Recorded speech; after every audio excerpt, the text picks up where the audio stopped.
So a legal battle is brewing on the campus of Harvard University, where multiple fraternities and sororities are now suing the school over a policy that they just adopted last year. It discourages students from joining single-gender social clubs, which Harvard says can lead to misogynistic aggression. Fraternities in the federal suit say, quote, Harvard's view that all male organizations cause sexual assault because they are all male, and that there is no value to all female or all male organizations, are sexist in the extreme. Here now, Christopher Colby, a senior at Harvard University and a campus reform correspondent and member of one of these off-campus fraternities. Christopher, good to have you here tonight.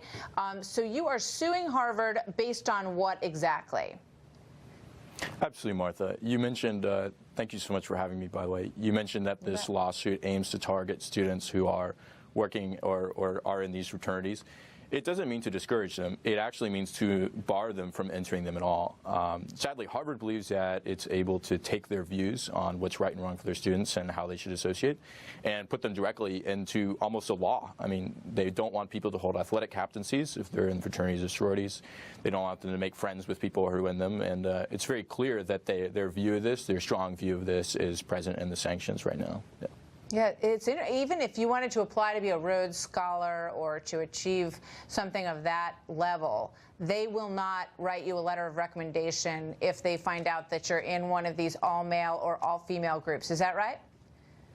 Yeah, absolutely. And it's not just that either, because Harvard manages to sneak a lot of different things in this sanction package.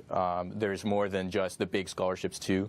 Imagine if you wanted to go study abroad in Ireland for a semester and you submitted your application for a scholarship, and then the university in Ireland checks with Harvard and says, is this student a good student? And for some reason, you being in a fraternity or being in a sorority is the reason why that's not the case.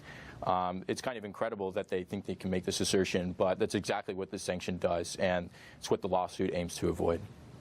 You know, it's interesting because there are groups at Harvard that are ethnically based, other groups that do those groups exclude people who are not of that ethnicity? Yeah, I mean, to a certain extent, there are groups like, for instance, the Latin American Students Association or the Black Men's Forum. These students exist on campus, and Harvard's actually very supportive of them. Harvard also, as the Leadership Institute's campus reform reports, they're also supportive of things like the Black congregation at the end of the year, where they have a graduation ceremony for these minority groups. They're very supportive of these, and they like that these students get together and associate as they do. It really makes you realize that Harvard wants some students to associate in certain ways, and if they don't go along with how they associate, then the consequences to them are a reservation against these scholarships, and perhaps more importantly, a kind of overarching moral mandate that says, you're not doing things right here on the Harvard campus if you're in a fraternity and a sorority. You're doing things poorly if you want to make great connection with fellow women in a sorority. Or if you're in a fraternity, the only thing you want to do is go have these raucous misogynist parties. There's no way you could be in this fraternity because you like the idea of brotherhood and of service.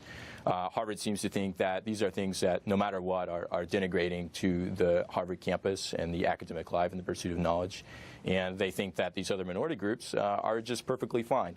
It's a fine line, and students, if they don't go against this sanction and if this lawsuit isn't successful, becomes the sort of deciding factor in pretty much every part of student life or wherever Harvard sees fit. It's a very interesting battle. Christopher Colby, thank you very much for coming on tonight. Good to have you with us. Absolutely. And that is our